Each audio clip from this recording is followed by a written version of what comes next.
और law making, policy making API का special है। ये बात आपको, दूसरी बात को हरदम ध्यान में रखना है। Y API is the unique party of India. भारत की यूनिक पार्टी क्यों है? क्योंकि देखिए जो देना वो भी देना, क्योंकि आप लोगों को ये मालूम होगा कि एपीआई जो है वो पहली पार्टी है देश की जिसने देश को बदलने के लिए अपना जो है वो पॉलिसी को डिक्लेयर किया है। और ये 2014 से ही हम करते आ रहे हैं और उसको एक्सपांड कर रहे हैं। जैसे आप ही जानते हैं कि लोकसभा के अंदर जो है आप लोगों ने देखा कि लोकसभा में फिर जो है हमने अपना जो है नीति अभिवचन डिक्लेयर किया था, जिसको लोग मैनिफेस्टो कहते हैं, हम नीति अभिवचन कहते हैं। एपीआई की जो पॉलिसीज है, एपीआई की पॉलिसीज सबसे यूनिक है क्योंकि वो पॉलिसी जो है वो सबके लिए है। किसके लिए? सबके लिए। भारत के हर व्यक्ति के लिए, हर इंसान के लिए, हर राज्य के व्यक्ति के लिए।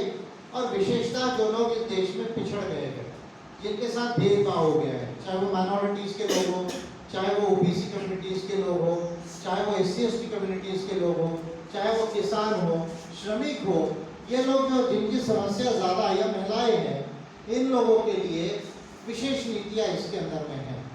और ये जो नीतियाँ हैं, आप सब जानते हैं कि मैं इसको वर्ड यूज़ कर रहा हूँ, कॉस्मो ह्यूमैनिज्म। क्या वर्ड यूज़ कर रहा हूँ?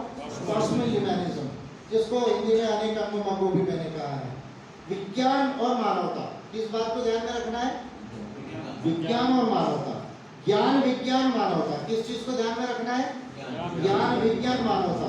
यदि देश को बदलना है तो ज्ञान विज्ञान मानवता को ध्यान में रखना है। ज्ञान विज्ञान, क्योंकि नॉलेज का एप्लीकेशन, साइंस का एप्लीकेशन, ये पूरे दुनिया में आता है।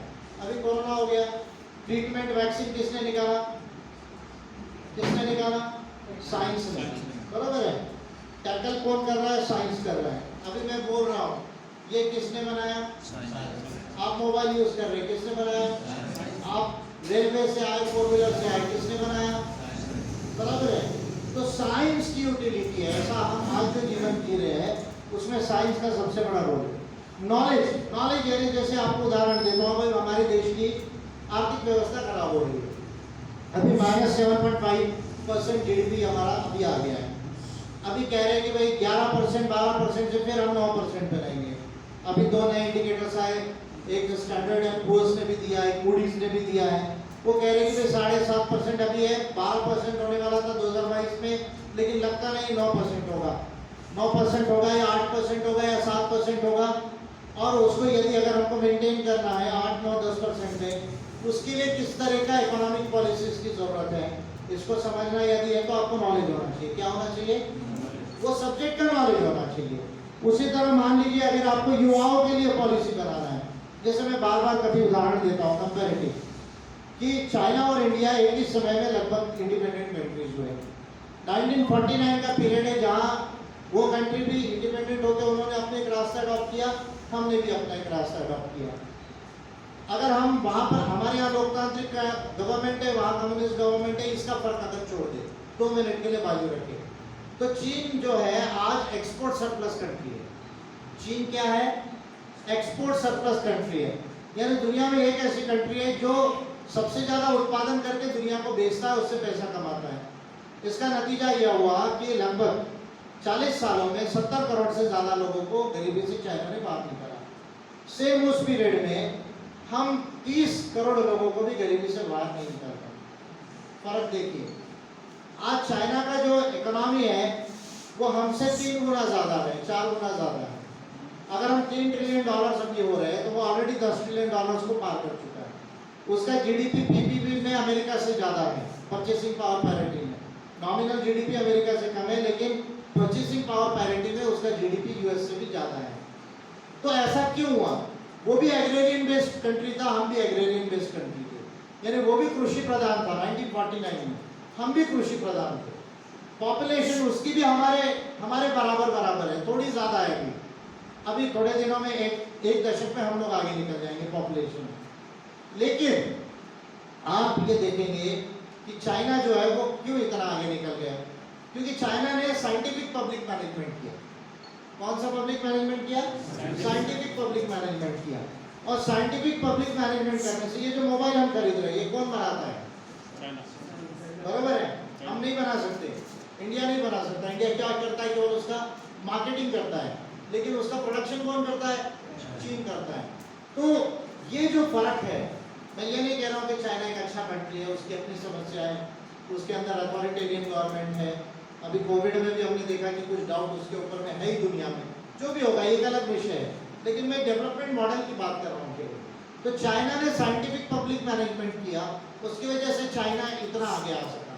उसी पीरियड में, सेम पीरियड में, सेम पॉपुलेशन, सेम परिस्थिति में भारत भी आज़ाद हुआ, लेकिन हम आज जो है दुनिया के अंदर सारे पैरामीटर्स में हम काफ़ी पीछे। तो ये चीज़ों को यदि समझना है तो एपीआई को देखिए, भारत में 2000 के ऊपर पार्टीज रजिस्टर्ड है अभी आज की तारीख में। लोग ये कहते हैं हम 2014 में बने, उस समय भी बोलते थे, आज तो नहीं बोलता है कोई, पर 2014 में बोलते थे कि सर इतनी पार्टीज है, आप क्यों पार्टी एक बना रहे हैं, जब पार्टी बन रही थी। तो मैंने कहा भारत में कितनी भी पार्टीज होगी, लेकिन मानकर साहब को जो मालूम है वो किसी लीडर को इंडिया में मालूम नहीं है। मानकर साहब को जो मालूम है वो किसी लीडर को इंडिया में मालूम नहीं है। ये बात मैं 2014 में बोल रहा हूँ, उसको मैं लिख के डिक्लेयर किया। आज 14 साल में आप जानते हैं मैंने 16 बिल दिया है संसद को, और पिटीशन तो लगभग 30 के ऊपर हो चुकी है। अभी तो उसको गिनाना भी मुश्किल हो गया है। बिल तो आप लोग जानते हैं कि 10 बिल मैंने चुनावी सुधार, पूरी तरह से चुनावी सुधार हो उसके ऊपर किया है। और आपको शायद एक बात मैं बताऊं, उसका एक नतीजा ये हो रहा है, जो नई संसद बन रही है तो केवल नई बिल्डिंग नहीं बन रही है, ये कांग्रेस के लोग मिसगाइड कर रहे हैं, वो केवल नई बिल्डिंग नहीं बन रही है। भारत में 888 सांसद होने वाले। कितने सांसद होने वाले हैं लोकसभा के, मैं कह रहा हूँ 8 से 88। और ये बहुत बड़ी इंपॉर्टेंट बात है, क्योंकि आपका सांसद 23 लाख पे हो गया है, आज 25 लाख पे हो जाएगा, कल 30 लाख पे हो जाएगा। उसको आपकी बॉर्डर नहीं मालूम, आपको सांसद को लोग नहीं मालूम, उसको बस्तियां नहीं मालूम, उसको गांव नहीं मालूम, आप अपने सांसद को जो है वो अप्रोच नहीं हो सकते। तो वो कैसे प्रॉब्लम को समझेगा अपनी कॉन्स्टिट्यूएंसी के। सेम प्रॉब्लम एमएलए का है। मैंने वर्ल्ड के कई कंट्रीज के रेशो दिए। अमेरिका में 6,80,000 लोगों पर एक सांसद है, ब्रिटेन में 1 लाख पर एक सांसद है, क्यूबा में 20,000 लोगों पर एक सांसद है। हमारा पड़ोसी देश पाकिस्तान जो है, पाकिस्तान में भी लगभग 6 लाख लोगों पर एक सांसद है। इंडिया एकमात्र ऐसी कंट्री है जिसमें 25 लाख पर एक सांसद हो रहा है, 4 लाख पर एक एमएलए हो रहा है। समझ रहे आप? तो ये जो चुनावी सुधार होना चाहिए, इसके लिए मैंने 10 बिल दिए। उसका एक नतीजा आप देख रहे हैं कि 888 सांसद होंगे, लेकिन 2029 में होंगे, 24 में नहीं होंगे। आप ये बात ध्यान में रखिएगा, 29 में होगा।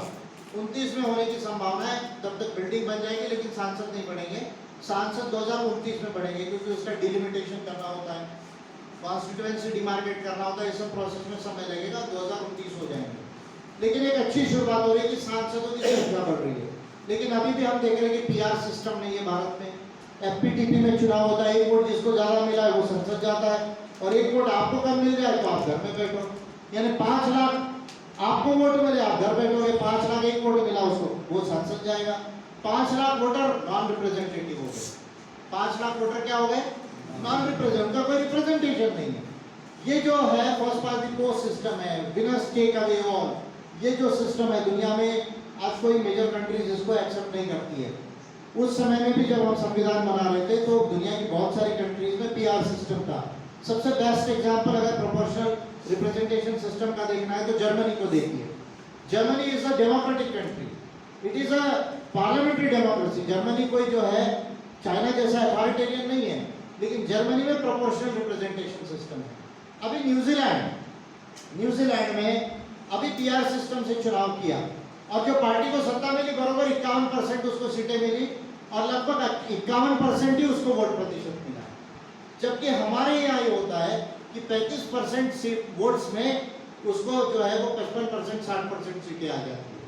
और उसका ये नतीजा होता है, अभी आपने देखा बिहार चुनाव में आरजेडी अलायंस और बीजेपी अलायंस यानी नीतीश कुमार अलायंस में अगर आप वोटों का फर्क देखेंगे तो केवल 12,500 वोटों का फर्क।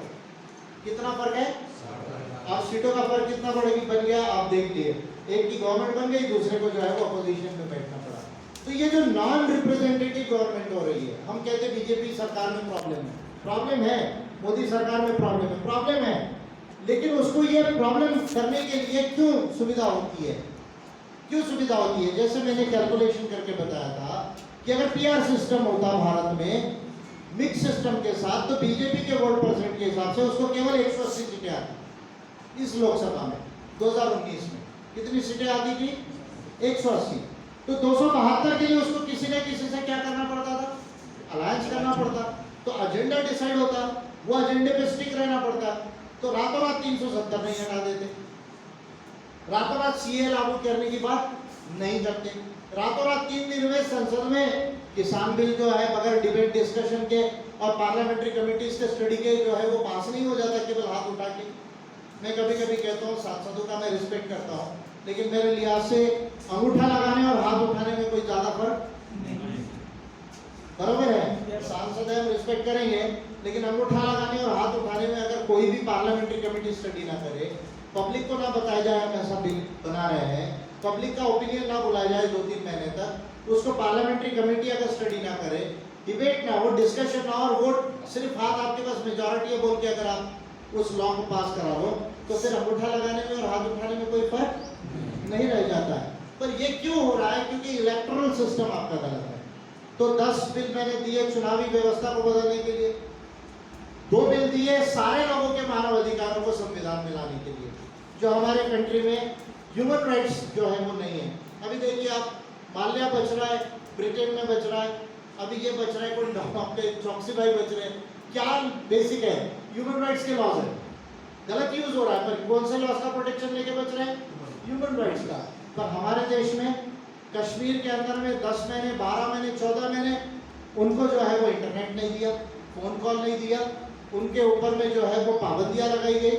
लेकिन हमारे देश में जो है सुप्रीम कोर्ट ऑफ इंडिया कुछ नहीं कहता है, सुप्रीम कोर्ट ऑफ इंडिया कुछ नहीं कहता है। कोरोना बंदी में भारत में इतने लाखों लोग मर गए, ऐसा कहते हैं जितना फिगर ऑफिशियल है उससे 10 गुना ज्यादा हो सकता है, 20 गुना भी ज्यादा हो सकता है। अब उसका स्टडी होगा तब क्लियर होगा, लेकिन श्योरली अभी जितने लोगों की डेथ हुई इससे कम से कम 6 गुना ज्यादा तो श्योर लोग हैं। अभी ऐसा एस्टिमेट आ गया है, अब 10 है या 20 है ये तो आगे क्लियर होगा।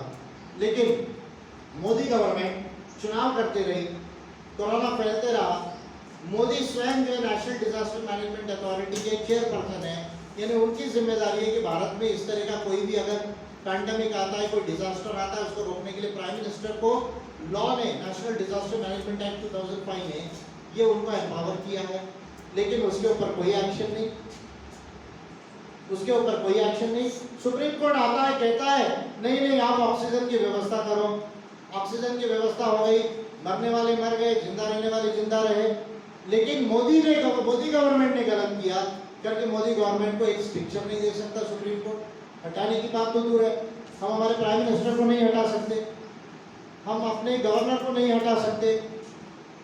अगर गवर्नर को हटाने का पावर अगर असेंबली को नहीं है, प्राइम मिनिस्टर को हटाने का पावर यदि पार्लियामेंट को नहीं है, यदि अगर उसके पास मेजॉरिटी है, तो फिर कोई भी गवर्नमेंट डेमोक्रेसी में भी अथॉरिटेरियन हो सकती है, डेमोक्रेसी में भी मेजॉरिटेरियन गवर्नमेंट हो सकती है। यानी अपना काम मनमानी करने वाली